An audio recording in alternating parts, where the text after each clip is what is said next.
Hello everyone, मैं दीपक sir DLC education अड्डा में आप सभी का स्वागत कर रहा हूं। आज इकोनॉमिक्स का एक इम्पॉर्टेंट टॉपिक है, ये है क्लासिफिकेशन ऑफ मार्केट। बाजार संरचना के बारे में मैं इस टॉपिक में आपसे डिस्कस करूंगा।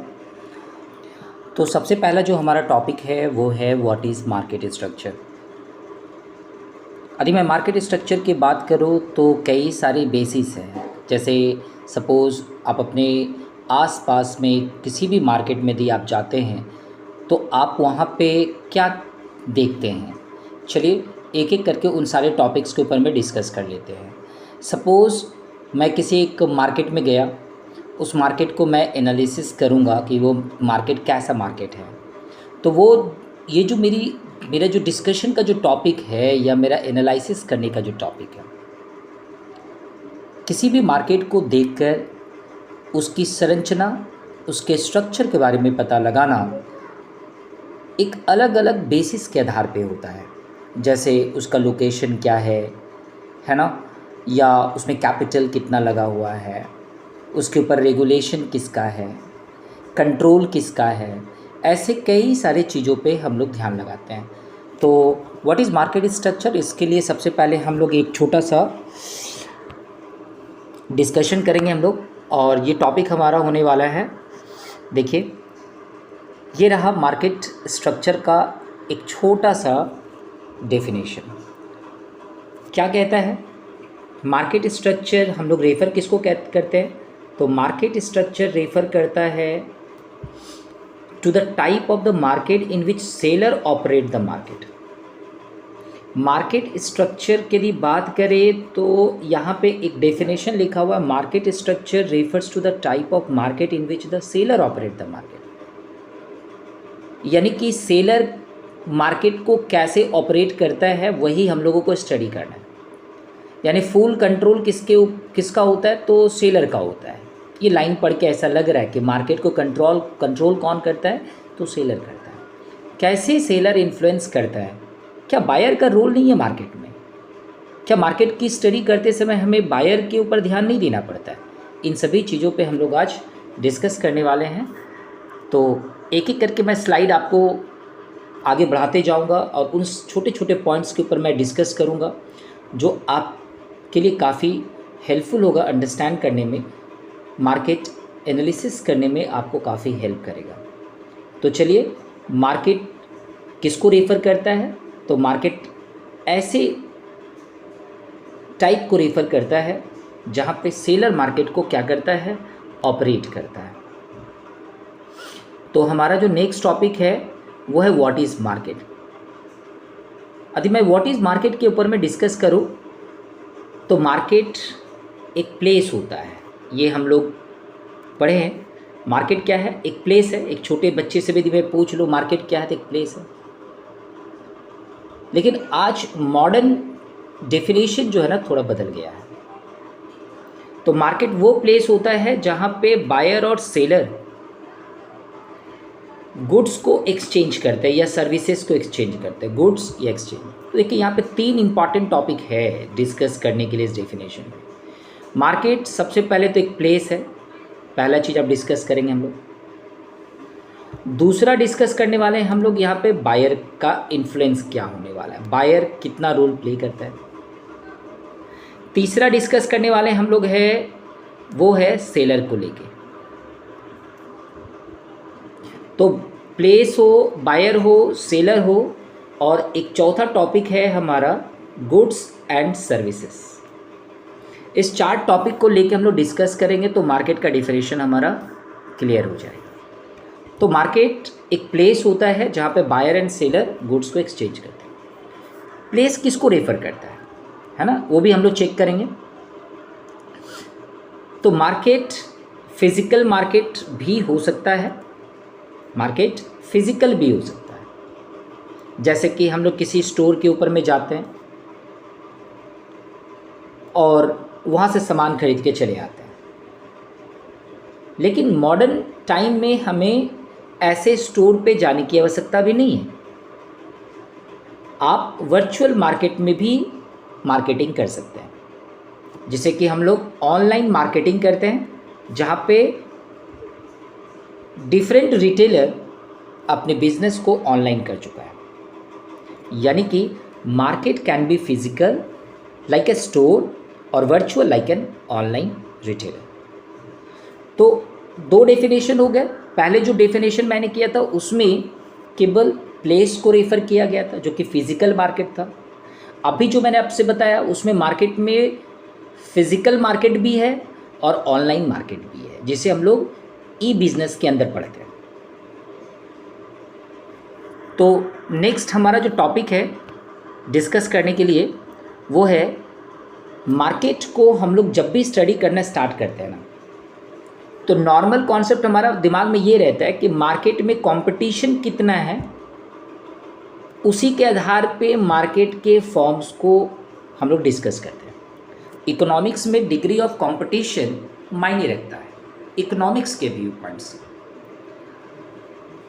जहाँ पे आप ये समझने की कोशिश करते हैं कि डिग्री ऑफ कंपटीशन कितना है। तो डिग्री ऑफ कंपटीशन किसके बीच में होता है? सेलर के बीच में होता है। यानी मेन फोकस क्या है? सेलर है।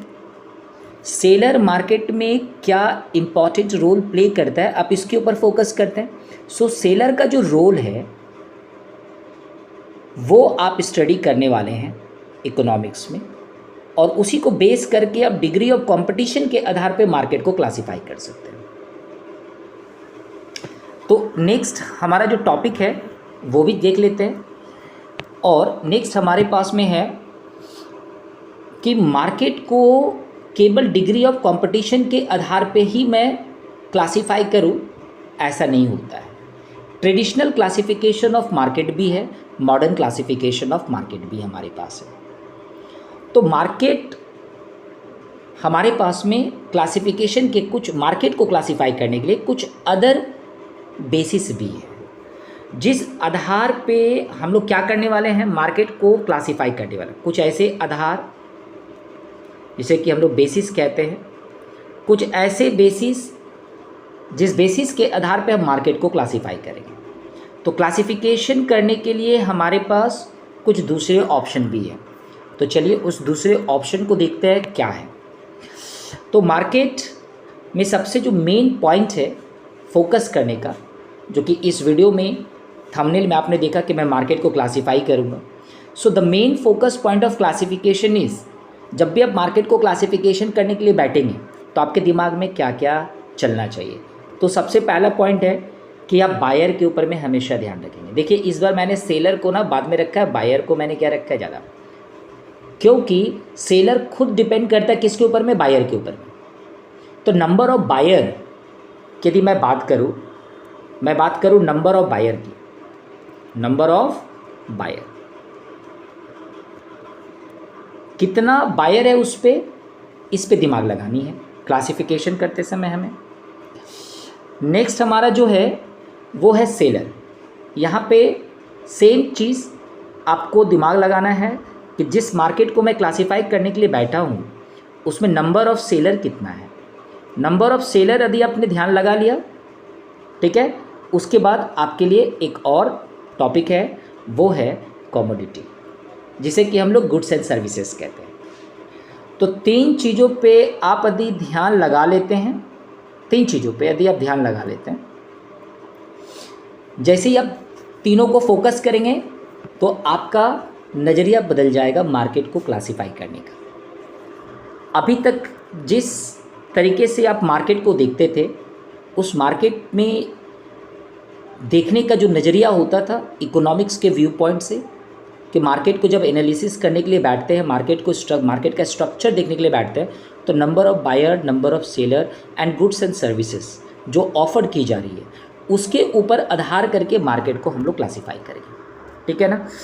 तो चलिए हम लोग अपने अगले स्लाइड में चलते हैं। और नेक्स्ट हमारा जो स्लाइड है वो क्या कह रहे हैं, बोला why should we study the structure of market. चलिए क्लासिफिकेशन से पहले इसको भी थोड़ा सॉल्व कर लेते हैं। Why should we study the structure of market. देखिए मार्केट को स्टडी करने का मुख्य कारण यही है कि यदि आप कॉमर्स में स्टडी कर रहे हैं, यानी कि आप इन्वेस्टमेंट आपका मेन मोटिव है। जो लोग कॉमर्शियल स्टडी करते हैं, कॉमर्स के व्यू पॉइंट से आगे बढ़ते हैं, उसका एनालिसिस ये कहता है कि आगे चल के वो इन्वेस्टमेंट पे ज़्यादा ध्यान देता है। तो मार्केट को यदि आप स्टडी नहीं किए तो आपका इन्वेस्टमेंट बेटर कहाँ से हो सकता है। यानी कि आप बिना मार्केट को स्टडी किए हुए आप इन्वेस्टमेंट कर रहे हैं, यानी कि आप उन लोगों से तो पीछे है जो लोग मार्केट स्ट्रक्चर को स्टडी करके इन्वेस्ट कर रहे हैं। इसलिए काफ़ी हेल्प करता है मार्केट हमारा। तो देखिए यहाँ पे क्या लिखा है, ये माइक्रो इकोनॉमिक्स का क्या है, एक इम्पॉर्टेंट कॉन्सेप्ट है। माइक्रो इकोनॉमिक्स का एक इम्पॉर्टेंट कॉन्सेप्ट है, यानी कि एक इंडिविजुअली मैं बात करूँ, माइक्रो इकोनॉमिक्स इंडिविजुअल स्टडी होता है। तो एक इंडिविजुअल पर्सन का यदि नॉलेज की यदि बात मैं करूँ और यदि इंडिविजुअली यदि मैं एनालिसिस करने पे बैठूँ, या एक इंसान जिसके पास में माइक्रो इकोनॉमिक्स का अच्छा नॉलेज है मार्केट स्ट्रक्चर का, वो मार्केट के स्ट्रक्चर को स्टडी करके, मार्केट के स्ट्रक्चर को ध्यान में रख के सही डिसीज़न ले सकता है। और जिसे मार्केट का स्ट्रक्चर का नॉलेज नहीं है वो ब्लाइंडली डिसीज़न लेता है। यानी कि मार्केट का जो स्ट्रक्चर है वो हमें हेल्प करता है। किस चीज़ में हेल्प करता है, तो ये हमें डिसीज़न लेने में हेल्प करता है, डिसीज़न। और यदि आपका डिसीज़न अच्छा हुआ तो डेफिनेटली आपका इन्वेस्टमेंट भी अच्छा होगा, आप मनी को अच्छे से मार्केट में इन्वेस्ट कर पाएंगे। प्राइस जो है वो कितना होना चाहिए इसके बारे में भी आपके पास तभी नॉलेज हो पाएगा बेटर, जब आप मार्केट के स्ट्रक्चर को स्टडी कर लेते हैं। बहुत इंपॉर्टेंट टॉपिक है ये। बहुत लोगों को समझ में नहीं आता कि मार्केट की स्टडी क्यों की जाती है। मार्केट की स्टडी इसलिए किया जाता है कि जो लोग इन्वेस्टमेंट करते हैं, शेयर मार्केट में हो या कमोडिटी मार्केट में हो, या जो अदर इन्वेस्टमेंट जो लोग करते हैं, वो मार्केट के स्ट्रक्चर को स्टडी करने के बाद ही इन्वेस्ट करते हैं। क्योंकि डिफरेंट टाइप्स ऑफ मार्केट है, बेटर अपॉर्चुनिटी कौन सी है इसके लिए आपके लिए ज़रूरी है कि आप मार्केट को पहले स्टडी करें। चलिए हमारा नेक्स्ट जो टॉपिक है उसके ऊपर ध्यान लगाते हैं। बोला गया है markets are classified on the basis of different factors. Market को अलग अलग फैक्टर के हिसाब से क्लासीफाई किया गया। सबसे पहला जो फैक्टर है वो है ज्योग्राफिकल कवरेज। एक ऐसा मार्केट जो कितना ज्योग्राफिकल एरिया को कवर करता है। एक मार्केट ज्योग्राफिकल एरिया को कितना कवर करता है इसके ऊपर है। जैसे मानिए कि हम लोग एक एक करके डिस्कस करेंगे। एक कमोडिटी मार्केट है जो कि कमोडिटी को फोकस करता है, गुड्स एंड सर्विसेज को फोकस करता है। On the basis of time, समय के आधार पे मार्केट को क्लासीफाई करते हैं। डिग्री ऑफ कंपटीशन, जो कि हमारा सबसे लास्ट और इम्पॉर्टेंट टॉपिक है स्टडी करने के लिए। तो चलिए सबसे पहला टॉपिक है ज्योग्राफिकल कवरेज। मार्केट में मार्केट का जो ज्योग्राफिकल कवरेज है वो देखना बहुत ज़रूरी है, क्योंकि मार्केट जितना ज़्यादा कवर करेगा गुड्स एंड सर्विसेज उतना ही ज़्यादा सोल्ड होगा। यानी ज्योग्राफिकल कवरेज ज़्यादा है तो रीच कस्टमर तक क्या है, ज़्यादा है। कस्टमर तक रीच ज़्यादा है यानी कि आपका प्रोडक्ट मार्केट में काफ़ी ज़्यादा बिकेगा। तो ज्योग्राफिकल कवरेज में सबसे पहले लोकल मार्केट आता है, नेशनल मार्केट आता है और इंटरनेशनल मार्केट आता है। आप यदि लेवल को देखें, सारे लेवल को यदि ध्यान से देखें तो आप कह सकते हैं नंबर ऑफ़ कस्टमर जो है बढ़ता जा रहा है, राइट।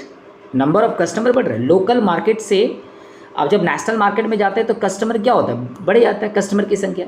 इंटरनेशनल मार्केट में जाएंगे तो और आपका कस्टमर का संख्या बढ़ जाएगा। यानी कि ज्योग्राफिकल कवरेज के हिसाब, ज्योग्राफिकल एरिया के हिसाब से भी देखें तो मार्केट में लोकल मार्केट, नेशनल मार्केट और इंटरनेशनल मार्केट क्लासीफाई किया जाता है। बहुत इम्पॉर्टेंट है कि मार्केट का रीच हमारा जानना बहुत ज़रूरी है, क्योंकि कस्टमर जितना ज़्यादा होगा उतना ही बेटर होगा ये। तो नेक्स्ट हमारा आता है, ये है कमोडिटी मार्केट। ये भी बहुत समझना बहुत ज़रूरी है। मार्केट में सारे कमोडिटी का डिमांड उतना नहीं है जितना एक पर्टिकुलर प्रोडक्ट का होगा। जैसे मानिए कि राइस मार्केट यदि आप लेते हैं तो राइस मार्केट एक बहुत बड़ा मार्केट है ना। वैसे ही यदि आप गोल्ड मार्केट लेते हैं तो राइस और गोल्ड दोनों में कस्टमर का डिफरेंस है। राइस का कस्टमर ज़्यादा है, गोल्ड का कस्टमर कम है। बट राइस चीप है और गोल्ड क्या है, काफ़ी ज़्यादा महंगा है, कॉस्टली है। गोल्ड एक इन्वेस्टमेंट के पर्पज़ से देखा जाता है, बस राइस को कंजम्पशन के पर्पज़ से देखा जाता है ना। तो मार्केट की स्टडी के लिए बहुत इंपॉर्टेंट है, जैसे आज के समय में शेयर मार्केट, ये सब कुछ ऐसे मार्केट है जो कमोडिटी के आधार पर डिपेंड किया गया है, आधार किया गया। मार्केट में क्या खरीदा बेचा जाता है, तो शेयर्स। मार्केट में क्या बेचा जाता है, तो गोल्ड। मार्केट में क्या बेचा जाता है, तो राइस। इसी तरह से आप डिफरेंट टाइप्स ऑफ मार्केट को देख सकते हैं। On the basis of time की बात करें तो हमारे पास में very short period market, short period market, long period market and very long period market. Next हमारे पास आता है डिग्री ऑफ कंपटीशन, जो कि इस वीडियो का सबसे इंपॉर्टेंट पार्ट है। बोला गया perfectly competitive market, monopoly market, monopolistic competition market, oligopoly market, duopoly market and bilateral monopoly market, monopsony market और लास्ट में है ओलिगोसोनी मार्केट। तो हम लोग को एक एक करके डिस्कस करना होगा। परफेक्टली कॉम्पिटिटिव मार्केट की कुछ विशेषताएं हैं।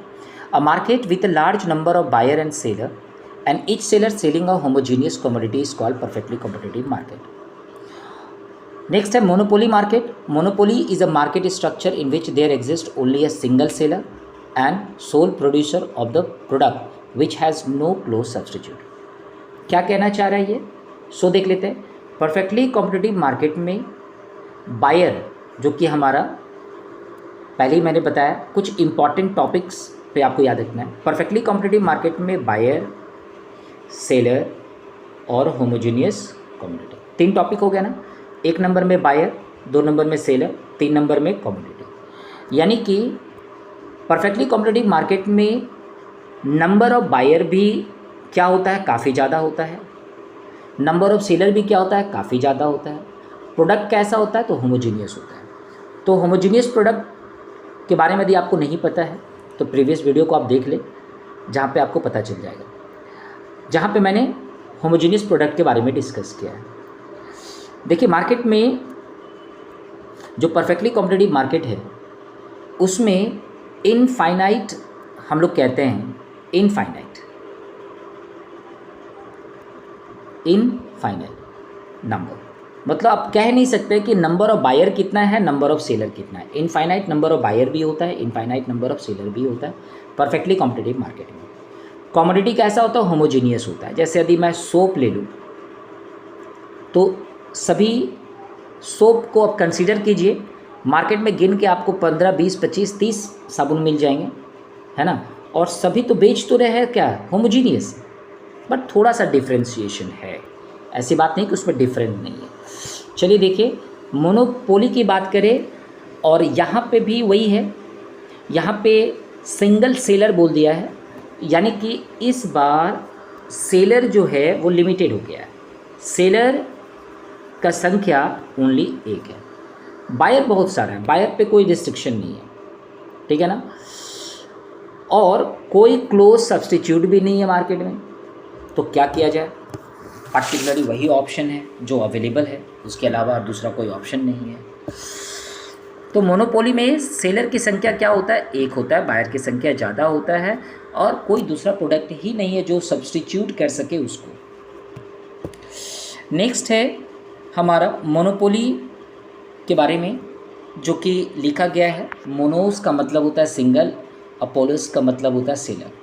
तो मोनोपोलिस जब हम लोग पढ़ते हैं, मोनोपोली जब पढ़ते हैं तो ये दोनों ही ग्रीक वर्ड है, ग्रीक लैंग्वेज से लिया गया है, ये ग्रीक वर्ड है ये। मोनोस का मतलब सिंगल, पोलस का मतलब सेलर, ये आपको थोड़ा रख लेना है याद as a student. Next, monopoly के कुछ इम्पॉर्टेंट फीचर है। फीचर नंबर 1 आप देख सकते हैं, जिसमें सिंगल सेलर है, कोई दूसरा प्रोडक्ट नहीं है, क्लोज एंट्री है, absence of close substitute, price maker होता है ये, पॉसिबिलिटी ऑफ प्राइस डिस्क्रिमिनेशन हो सकता है। देखो जब सिंगल सेलर है तो उसके पास कस्टमर होंगे, कस्टमर ए, कस्टमर बी, कस्टमर सी मान लेते हैं। ए का प्राइस 5 रुपया बी का प्राइस 6 रुपया, सी का प्राइस 7 रुपया। तो आप बोलेंगे सर ऐसा क्यों?